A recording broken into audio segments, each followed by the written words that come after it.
And let me also give a very special thanks to someone who truly loves Israel. In fact, loves it so much that my daughter converted.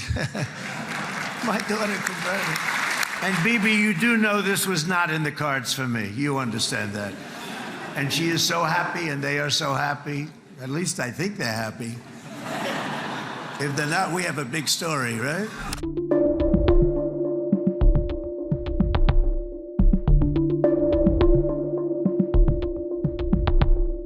And let me also give a very special thanks to someone who truly loves Israel. In fact, loves it so much that my daughter converted. My daughter converted. I didn't know this was going to happen. And Ivanka's here.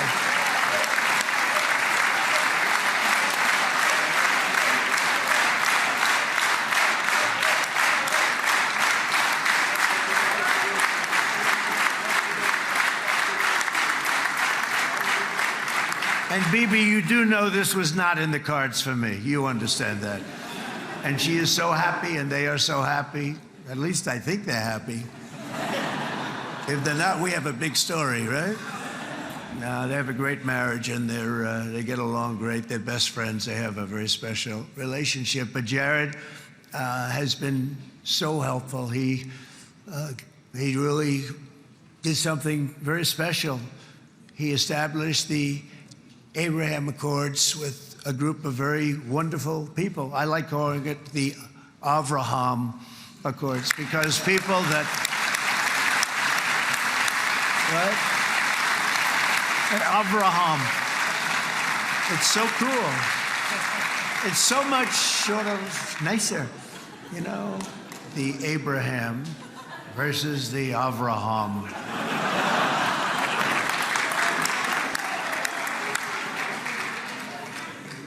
I just don't want to sound too sanctimonious when I do it, so, you know, I sort of split it up. This way we keep everybody happy. But we have some very great talent, and they have no excuses for anything that's taken place, because we had some unbelievably good people working on this. And then you're going to add a man named Marco Rubio, who is also here. That's right.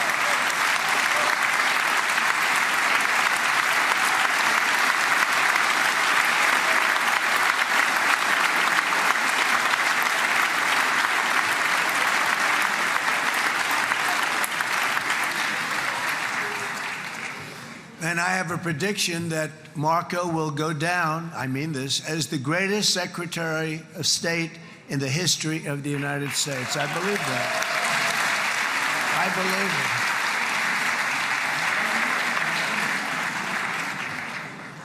it. And he and I, you know, we really fought it out. You remember, he was tough. He was nasty. Who the hell thought this was going to happen, Marco, right? And now I'm saying he's going to go down as the greatest. He will. He was always smart and sharp, and people respect him. And then we have somebody who's young, but an unbelievable leader. I saw it a long time ago, and he's turned out to be even better than we thought. Right, Susie? I think even better. And that's Pete Hegseth, who is our Secretary of War, formerly Secretary of Defense.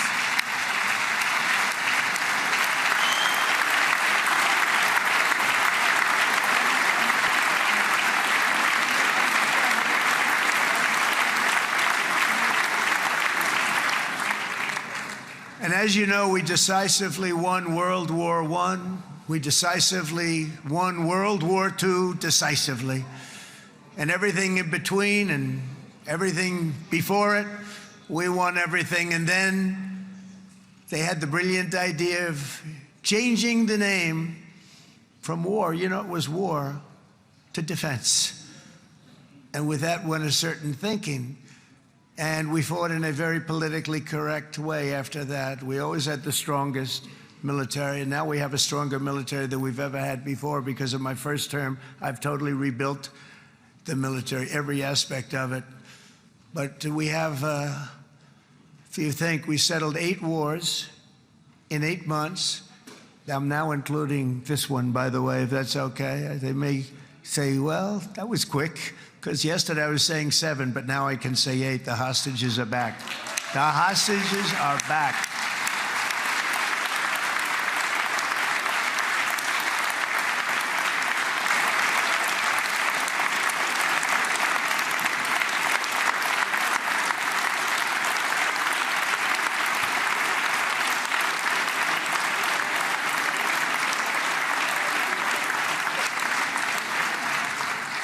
It is a good feeling. Isn't that nice to say? You know, I just said the hostage. First time I said the hostages are back. It feels so good to say it.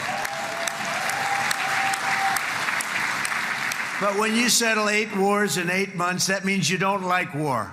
Everyone thought I was going to be brutal. In fact, I remember Hillary Clinton during a debate, she said, look at him, he's going to go to war with everybody. And actually, she said, he's got a personality that's all about war. No, and my personality actually is all about stopping wars, and it seems to work. It seems to work. But it also means this name change in our attitude that we're not going to go into a war, but if we do, we're going to win that war like nobody has ever won a war before. We will not be politically correct, but we're not going to be there. And I think, you know, as you mentioned, Bibi, before, peace through strength. And that's what it's all about. The United States has the greatest and most powerful military in the, right now, history of the world. I can tell you we have weapons that nobody's ever dreamt of. I only hope we never have to use them. I rebuilt the military. I was proud to do it, but some of the things I hated to do. I hated certain of the weapons because the level of power is so enormous. It's so dangerous, so bad. But we have to do what we have to do. We make the best weapons in the world, and we've got a lot of them. And we've given a lot to Israel, frankly. And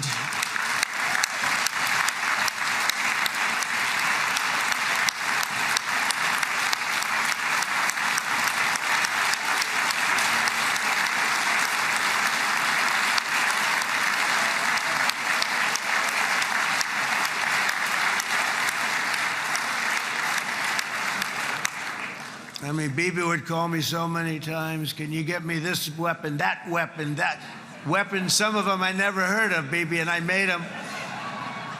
But we'd get them here, wouldn't we? And they are the best. They are the best. But you used them well. It also takes people that know how to use them. And you obviously used them very well. But so many that Israel became strong and powerful, which ultimately led to peace. That's what led to peace.